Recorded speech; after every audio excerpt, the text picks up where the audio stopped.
Hello students, I am Dr. Faisal and you are watching Bio-Ocean classes. Last time we discussed what is homeostasis and what is the significance of homeostasis. In today's video, we are going to cover how homeostasis works and how blood pressure is regulated inside the body. Let's get started.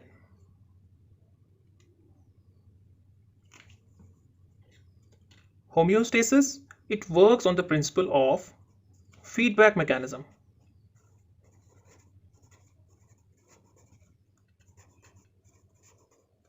What is feedback mechanism? Let's understand this feedback mechanism in more detail. Our homeostasis, which is maintenance of constant internal environment, it is continuously being some detectors which are called as receptors. These receptors are present all over the body and they continuously check this homeostasis. And whenever they detect a change,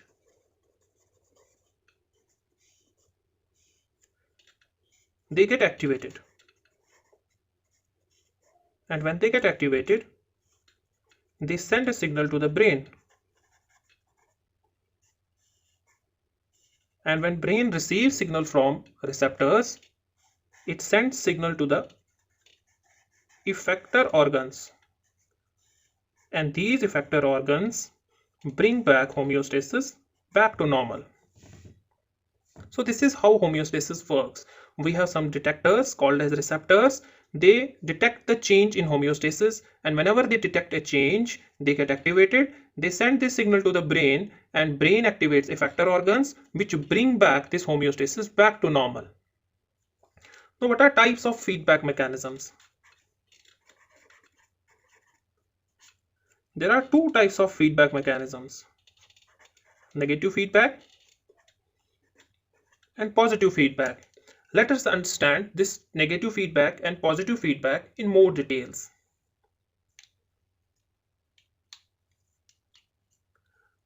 Let's understand this negative feedback and positive feedback in more details with the help of few examples.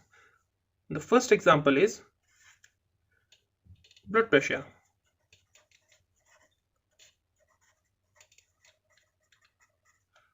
Our normal blood pressure is 120 by 80. 120 is our systolic blood pressure and 80 is our diastolic blood pressure.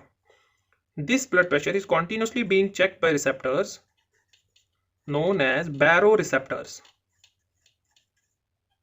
Baroreceptors. These baroreceptors continuously keep on checking this blood pressure, and whenever there is decrease in blood pressure, these baroreceptors, they get activated. And when baroreceptors get activated, they send the signal to the brain. After receiving signal from baroreceptors, brain sends signal to the blood vessels for vasoconstriction.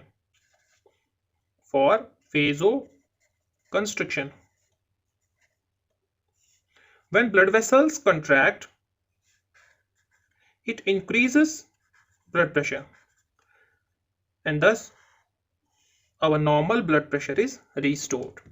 So initial change was decrease in blood pressure.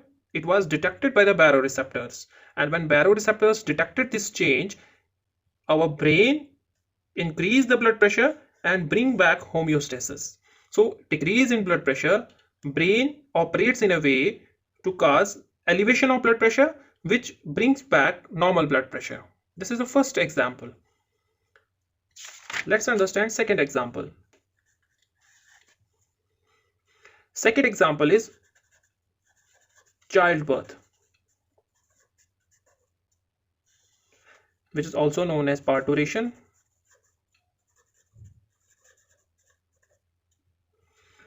Childbirth or parturation. What is childbirth? Childbirth is delivery of fully formed fetus. Fully formed fetus. So when baby is delivered out of the mother's body, this process is known as childbirth. It usually takes place at 9 months,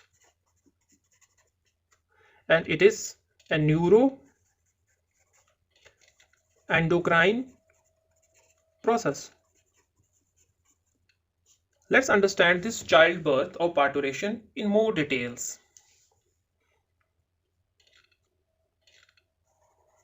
If this is the uterus and this is baby,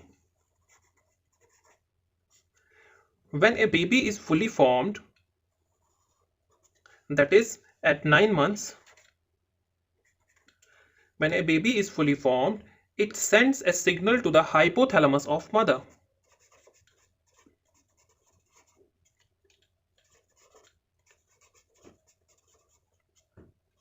When a baby is fully formed at 9 months, it sends a signal to hypothalamus of mother via a nerve.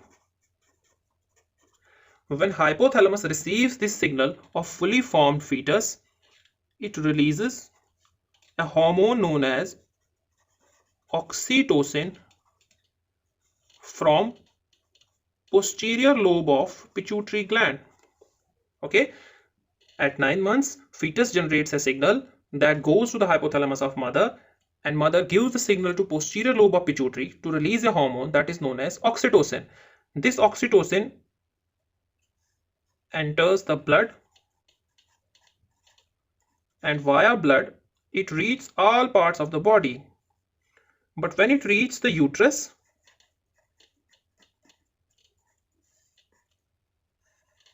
it causes contraction of the uterus.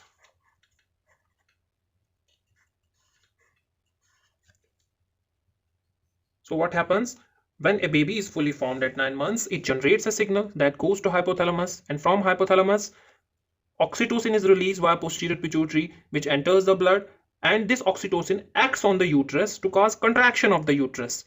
These contractions, initially they are very weak and they are not able to push baby out of the mother's body. So baby generates another signal which goes to the hypothalamus, and this time more oxytocin is released.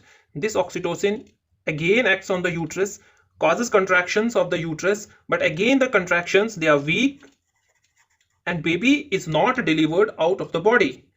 Now the fetus again generates a signal that is more powerful, and this goes to the hypothalamus, and hypothalamus releases more oxytocin, and this oxytocin again acts on the uterus to cause more powerful contractions. This cycle goes on continuously until the baby is delivered. This cycle goes continuously in the same way until the baby is delivered. And what if the baby is not delivered? If there is some kind of obstruction to the baby to come out of the uterus, what happens then? The baby keeps on sending the signal and body keeps on releasing the oxytocin, which cause uterine contractions more and more powerful, more and more powerful. These contractions become more and more powerful, and these contractions can even kill the mother. So this is a very dangerous process, because this process, it works in a way to bring the baby out of the mother's body. If the baby is not able to come out of the mother's body, it can increase the uterine contractions to such a level that even it can kill the mother. Okay, let me make you clear one more point here. At 9 months, the female starts to perceive labor pains. What are these labor pains? These labor pains are basically the contraction of the uterus, which are brought down by the oxytocin. These are uterine contractions. And you know, as the time passes, these labor pains, they get more and more stronger. They get more and more stronger. Okay, so we understood two situations now. One situation is regarding the blood pressure, in which there was a change produced in the body, and body opposes this change. There is decrease in blood pressure, and body opposes this change by increasing the blood pressure. And in second example, we discussed that there is a change that is produced in the body. There is a change that is produced in the body, and body amplifies this change. There is a change which is produced in the body, and body amplifies this change. And one more thing I want to clear here, that this childbirth, this is an example of neuroendocrine process. Why it is called neuroendocrine process? Because the signal is generated and taken via the nerve. But what comes after is a hormone. So nerve takes the signal and brings back the hormone. That's why it's known as neuroendocrine process. So in these two examples, the first example is negative feedback, and the second example is positive feedback. What is negative feedback? Negative feedback, it is a process in which body opposes the change. Body opposes the change. And it's a very important process because most of the time body uses this mechanism, negative feedback mechanism. This negative feedback mechanism is utilized by the body most of the time. This is very important. And if we see the positive feedback mechanism, here body promotes the change. This is the catch in negative feedback and positive feedback. In negative feedback, body opposes the change. In positive feedback, body promotes the change. This positive feedback, it is very rare process and it is utilized only during special conditions. Most commonly, body uses the negative feedback. Okay, I think this must have cleared your concept. What is feedback, what is negative feedback, and what is positive feedback. Let us discuss few examples. Negative feedback, positive feedback. Childbirth is an example of positive feedback. Blood clotting is an example of positive feedback mechanism. In negative feedback, blood pressure regulation, temperature regulation, pH regulation, electrolyte balance, thyroid, hormone regulation, sexual function, and most of body functions. They are all dependent upon the negative feedback. Let us discuss few more things regarding blood clotting and thyroid hormone regulation. First, thyroid hormone regulation.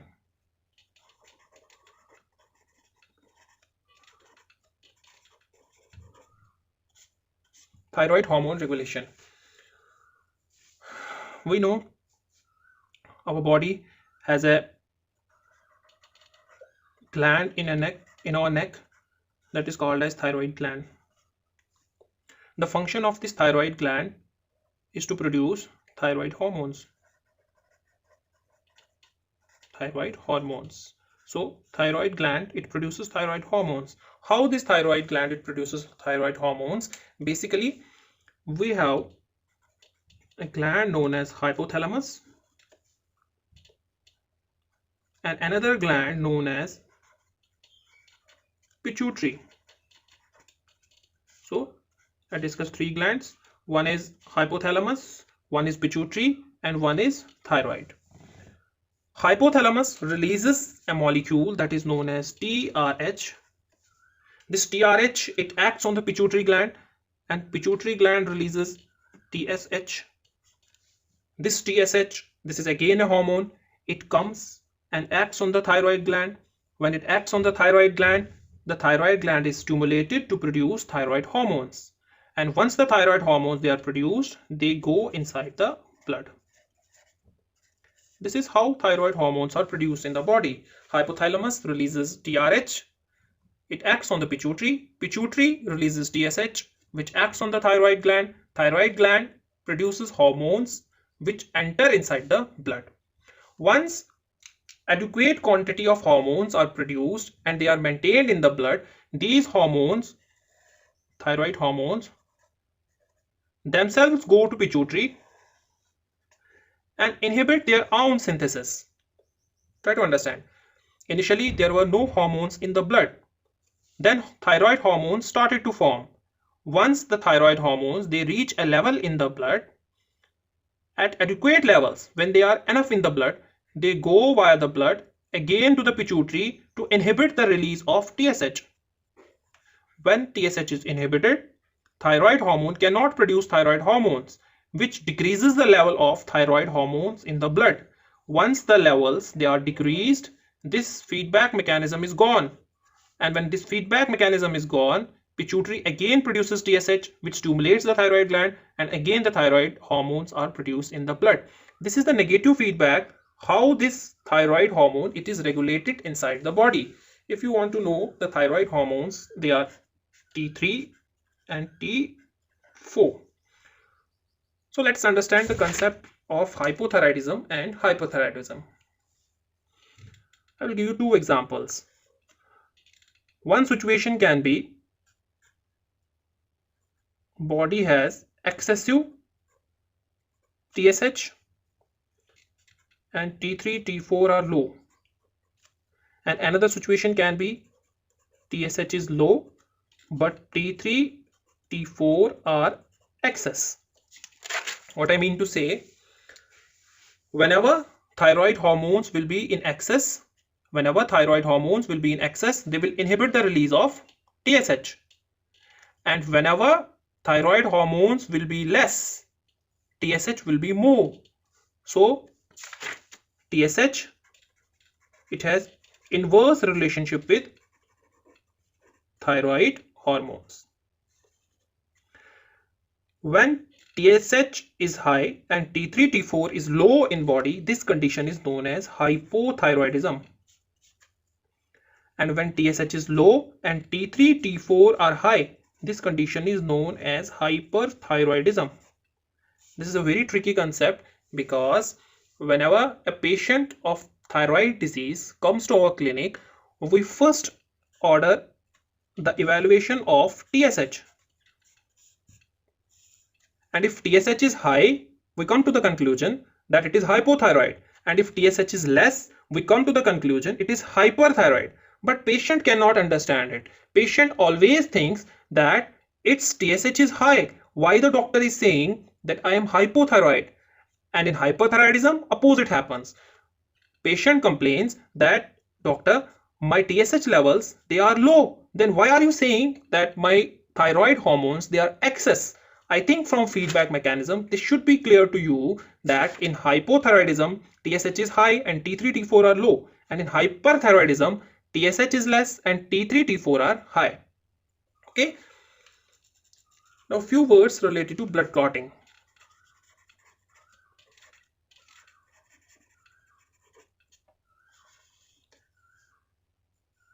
Whenever we get an injury, blood starts to come out of the blood vessels, and after some time we see that this bleeding stops and a clot is formed at the site of injury. Whenever there is an injury, there is bleeding, and after some time the bleeding stops and a clot is formed at that place. How this clot is formed or how the bleeding stops, it is explained by blood clotting mechanism. This blood clotting mechanism, it is again an example of positive feedback. Our blood, it has some inactive clotting factors. Our blood has some inactive clotting factors always present. But whenever there is injury, they get activated. Whenever there is injury, these inactivated clotting factors, they get activated, and when they get activated, they result in the formation of clot. We have a lot of clotting factors. You need not go into the detail of these clotting factors, but these clotting factors, first one clotting factor is activated, then it activates the second clotting factor, then it activates the third clotting factor in a cascade manner. So that's why it's an example of positive feedback. Okay, this brings end to the discussion of journal homeostasis mechanisms. Now I will be discussing blood pressure, hypertension and regulation of blood pressure with you people. So let's get started again.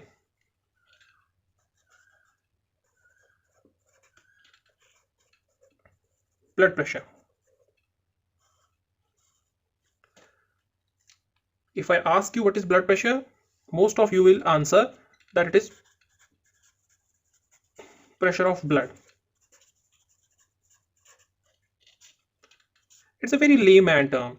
Let's understand the basic concept of blood pressure. What is this blood pressure and how this blood pressure it is controlled inside the body. Definition of blood pressure is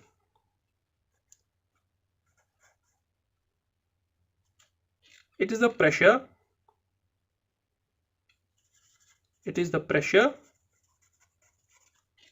applied by blood on lateral walls of blood vessels. What is meant by this term? This is a blood vessel, okay, and inside there will be blood. This blood, when it moves inside this blood vessel, just like a pipe having the fluid inside it, it applies some pressure on the lateral walls. When it applies some pressure on the lateral walls, this pressure which is applied on the lateral walls of blood vessels, this is known as blood pressure. Our normal blood pressure is 120 by 80 millimeters of mercury. 120 is our systolic blood pressure and 80 is our diastolic blood pressure. So what is systolic blood pressure and what is diastolic blood pressure? Let's understand it more. Our heart, when it contracts, it applies more pressure on the blood vessels, and when our heart relaxes, it decreases the pressure on the blood vessels. Like our heart, what is happening? Lup, dup, lup, dup, lup, dup. Lup is when the heart contracts. When heart contracts, the blood pressure is systolic. It is more because heart fills basically the heart pushes the blood inside the blood vessels, which increases the pressure in the blood vessels. And when heart relaxes, it is recorded as diastolic blood pressure because the blood vessels they relax. So systolic blood pressure is maximum blood pressure and diastolic blood pressure is minimum blood pressure that is perceived during a cardiac cycle. Cardiac cycle is systole and diastole. Okay. A few more terms related to blood pressure are pulse pressure and mean arterial blood pressure.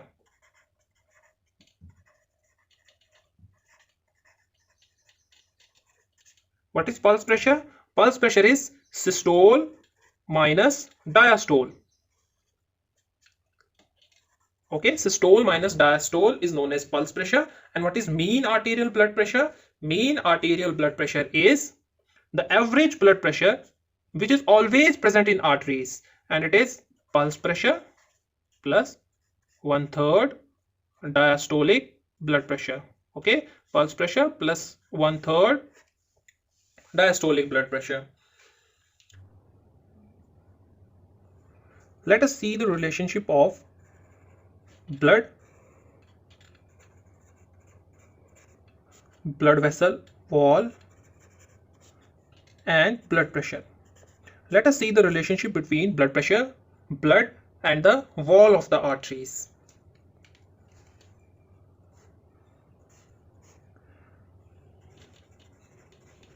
If there is more blood inside the blood vessel, it's going to cause increase in the blood pressure.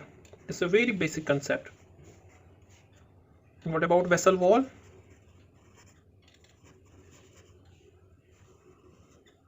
Normally the vessel wall is elastic.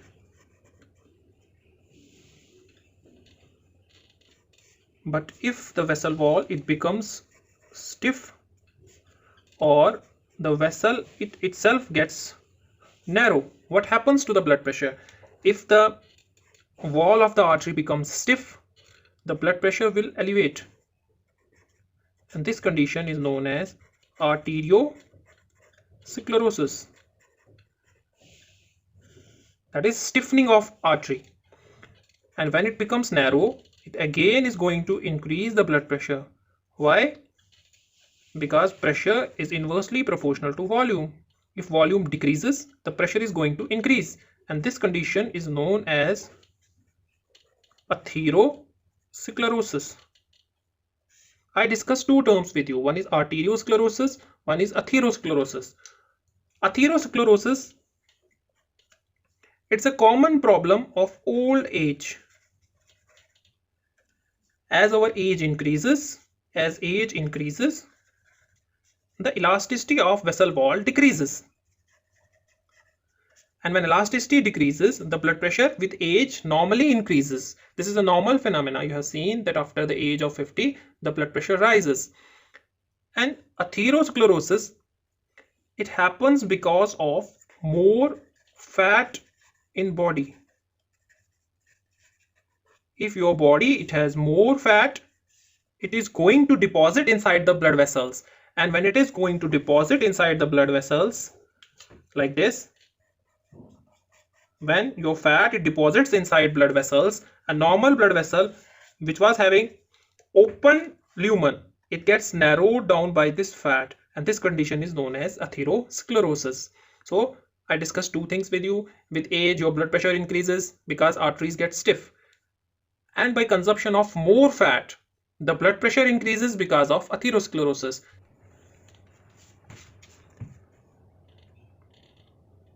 What is regulation of blood pressure? What is hypertension? What is hypotension? What are the different medications for hypertension? And what is the mechanism of different drugs? We will discuss in our next video.